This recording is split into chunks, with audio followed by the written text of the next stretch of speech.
feel it now? Nathan stood beside her and emulated her stance. There was nothing.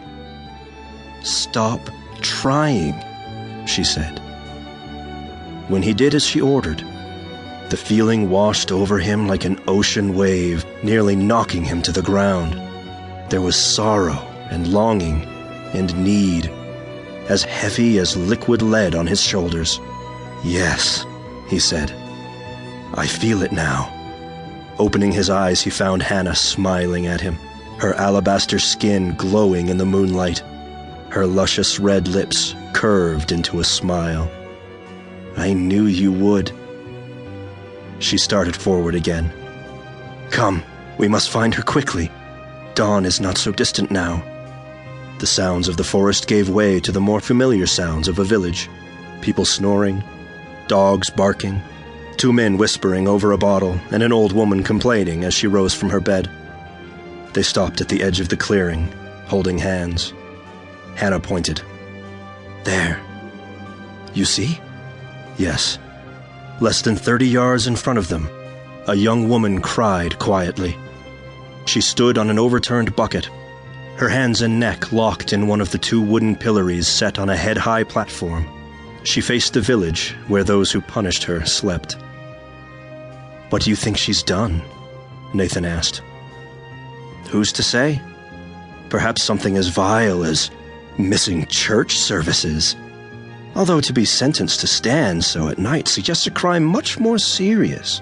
Maybe she stole from the offering plate. Why don't you ask her? She laughed. What if she screams? Hannah shrugged. We'll leave. She leaned closer. Don't you want a better look at her? She has slender ankles, at least. Bent over as she was, the woman's skirt drew up in the back, and the lower parts of her stocking-covered legs were revealed to indeed be slender. She shifted her weight from one foot to the other and back again. Nathan walked slowly forward, marveling at the way his perception of her sorrow grew as he neared. The wooden steps to the platform squeaked under his weight, and the aura of sadness emanating from the woman suddenly disappeared, to be replaced by apprehension. Who's there? The woman turned her head awkwardly to look up at him. Her long, blonde hair was stringy and wet with tears. He reached out and eased the hair away from her face. I'm Nathan Cotton, dear lady. There's no need to fear me. I don't know you. You're not from here. No. My sister and I were walking in the woods when we heard you crying. She strained to watch Hannah approach. Weren't you afraid of wild animals? He shook his head and smiled reassuringly. She glanced towards the village, then back at him. What's your name? He asked. Mary. Mary Randall. Hannah moved to Nathan's side and draped her hand over his shoulder. My brother wants to know what you've done to deserve this harsh treatment. I've done nothing, Mary said. Old widow Prentice accused me of seducing her son in order to steal her fortune.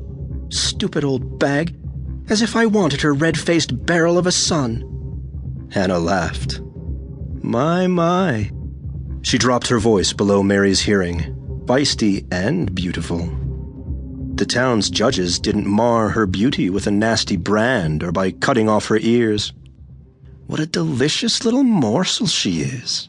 Nathan tensed as he considered Hannah's words. I don't want to take her life. She's too young. There are ways to enjoy her youth without taking it. Hannah stroked his cheek with one finger. Are there? Oh, yes. I'll show you. He nodded. Poor Mary, Hannah said, her volume raised again. We certainly can't leave her here this way. No. Nathan stepped forward, grabbed the iron lock, and tugged. It snapped. He lifted the top timber and eased it all the way around until it hung from its hinge. Mary slowly raised her head, stepped back off the bucket, stumbled, and fell to the platform. Nathan knelt in front of her, admiring the fine features of her pretty face, even as it distorted with pain. As she sat before him, trying to stretch her arms, he could see that she had a narrow waist and full, round breasts.